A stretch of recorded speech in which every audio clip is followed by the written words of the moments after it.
Sa dami ng mga mananakop noong unang panahon, partikular na ang mga Kastila, ay hindi lang kasi teritoryo ang kanilang napagtagumpayang angkinin, maging rin ang mga paniniwala at pananaw ng mga Pilipino.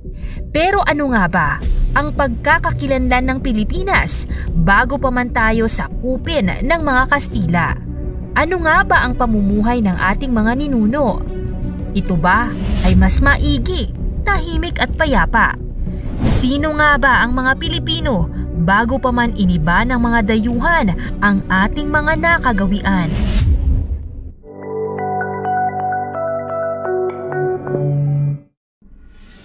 Ayon sa kasaysayan, mababa ang tingin ng mga Kastila sa mga Pilipino. Malayo sa sibilisasyon, walang alam at hindi marunong makisama. Pero may katotohanan nga ba ang mga ito? Naniniwala ka ba na walang alam ang ating mga ninuno noon? Base sa pag-aaral, ang mga Pilipino noon ay may sarili ng pamamaraan ng pamumuhay. Dati na silang may sariling uri ng paghahanap buhay, uri ng pamahalaan, relihiyon at kultura. Maaaring hindi rin totoo na hindi sila marunong makisama dahil ang mga sinaunang Pilipino pala ay nagkaroon na ng koneksyon sa ibang bansa, partikular na sa bansang China. Bagamat simple, ang pamumuhay ng mga Pilipino noon ay iniaayon lamang nila sa uri ng lugar kung saan sila nakatira. Sa madaling sabi, nakadepende sila sa inaalok ng kapaligiran na maaari nilang mapakinabangan. Kung iisipin, ay hindi nga mahirap ang ganitong paraan dahil batid naman nating angkin natin ang hitik na biyaya ng likas na yaman, mapayamang lupa man o karagatan. Ang mga Pilipino noon na nakatira malapit sa kabundukan ay madalas na ikinabubuhay ang pagtatanim o pagkakaingin. Samantalang ang mga nasa malapit sa karagatan naman ay pangingisda, paggawa ng mga sasakyang pandagat at pearl diving. Masasabi mong mayroon na talagang sariling diskarte sa pamumuhay ang ating mga ninuno noong nakaraang panahon. Maliban sa hanap buhay ay may sariling pamamaraan na rin sila sa pamamahala. Karaniwan ay ipinapangkat ang mga tao noon bilang isang barangay. Ang bawat barangay ay pinamumunuan naman ng mga dato. Bawat pangkat o barangay ay kinabibilangan ng 30 hanggang 100 pamilya. Bukod sa pagkakaroon ng sariling pinuno, mayroon rin silang sariling batas na ipinapatupad. Samantala, ang mga dato ang kinikilala noon na may pinakamataas na katayuan. Sinusundan ito ng maharlika o mga mayayaman na silang inaatasan rin upang depensahan ng kanilang barangay. Kasunod naman sa mga ito ay ang mga timawa. Sila ang uri ng mga taong angkin ang kalayaan.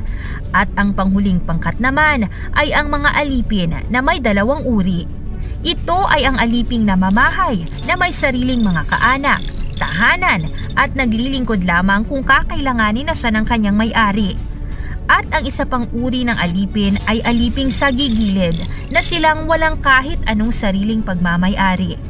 Maaari lamang maging alipin ng isang tao kung sila'y naipit sa labanan ng 2 barangay o di naman kaya ay bilang pambayad sa pagkakautang. Dumako naman tayo sa paniniwala noon ng mga Pilipino. Bago pa dumating ang mga Kastila ay may sariling paniniwala na ang ating mga ninuno. Sinasamba nila noon ang kalikasan o tinatawag na relihiyong Anuismo. Batid rin nila ang presensya ng amang makapangyarihan. Ito ang tinatawag nilang Bathala o Apo. Maliban sa Diyos na siyang makapangyarihan sa lahat, naniniwala rin sila noon sa mga anito, ganun din ang mga diwata o mga elementong hindi tao. Mayroon na rin sila noong pinuno sa kanilang relihiyon na tinatawag nilang Babaylan. Ito ang nagsisilbi nilang spiritual doctor. Alam niyo ba mga kasoksay, nagkaroon rin ng mga patunay na ang mga sinaunang Pilipino ay likas na malikhain. Ito ay nailarawan mula sa kanilang mga kagamitan at mga naging sandata noon. Mayroon na ring sariling alpabeto ang mga Pilipino noon na napatunayan mula sa 10,000 epiko na kanilang naisulat na siyang patunay rin sa kanilang galing sa panitikan. Maaaring kasinungalingan lamang rin ang sinabing walang sibilisasyon sa Pilipinas noon dahil ayon sa pag-aaral, naitala ng mga insek na pumunta sa Pilipinas noon ang ilang transaksyon nila sa Pilipino sa pamamagitan ng pagkikipagpalitan ng mga gamit. Madalas ipinagpapalit nila noon ay ang mga porcelain, ginto at alahas mula sa mga Tsino, samantalang bulak, perlas at iba pang likas yaman naman ang ipinapalit dito ng mga Pilipino. Samantala, nang madiskubre tayo ng mga Kastila, sa kanila nagmula ang pagbuo sa mapa ng buong bansa. Sa dahilang hindi pa matukoy noon ng mga Pilipino ang kabuuang teritoryo dahil sa uri ng pamamalakad noon na napapangkat-pangkat. Tinukoy noon ng mga Kastila ang buong sakop nito mula Hilaga na Batanes hanggang pinakatimog na Tawi-Tawi at Sabah na ngayon ay inangkina ng Malaysia. 1521 nang nagsimula ang ekspedisyon ng pananakop ng mga Kastila sa bansa. Ngunit 1380 pa lang ay narating na ng mga misyonaryo ang Tawi-Tawi kung saan nila napalaganap ang paniniwalang Islam sa Mindanao.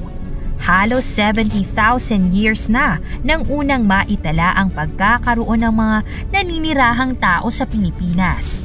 Naitala rito ang pagtira ng mga Aita mula sa Africa at iba pang mga pangkat mula sa karatig isla tulad ng Malaysia at Indonesia. Nang magkaroon ng malaking migration ay hindi na nakabalik ang mga ito sa kanilang orihinal na bansa dahil sa labis na pagtaas ng tubig. Mga kasoksay, malaki man ang nagawang pagbabago sa ating pagka-Pilipino ng mga banyagang Kastila. Huwag nating kakalimutan kung ano ang orihinal nating pagkakakilanlan. Ito ay alaala na naging patunay na ang mga Pilipino noon ay hindi totoong walang alam at sunod-sunuran lamang. May sarili na silang diskarte sa pamumuhay na simple, tahimik at umorganisa sa kanilang mamamayan. Gayunpaman, malaking bagay rin naman ang impluwensyang ating nakuha mula sa mga Kastila at iba pang mga dayuhan upang maiangat ang ating kaalaman, paniniwala at maging ang ating mga kakayahan. Ito ang mga bahagi ng ating kasaysayan na dapat nating malaman upang maging buo ang ating pagkakakilanlan bilang mamamayan ng perlas ng silanganan, ang Pilipinas, ang bansang ating ipinagmamalaki at pinakakaingatan, at ang pagiging Pilipino kung saan tayo ay taas noo na ipinagsisigawan nito sa buong mundo. Maraming salamat sa panonood mga kasoksay. Mabuhay ang Pilipinas!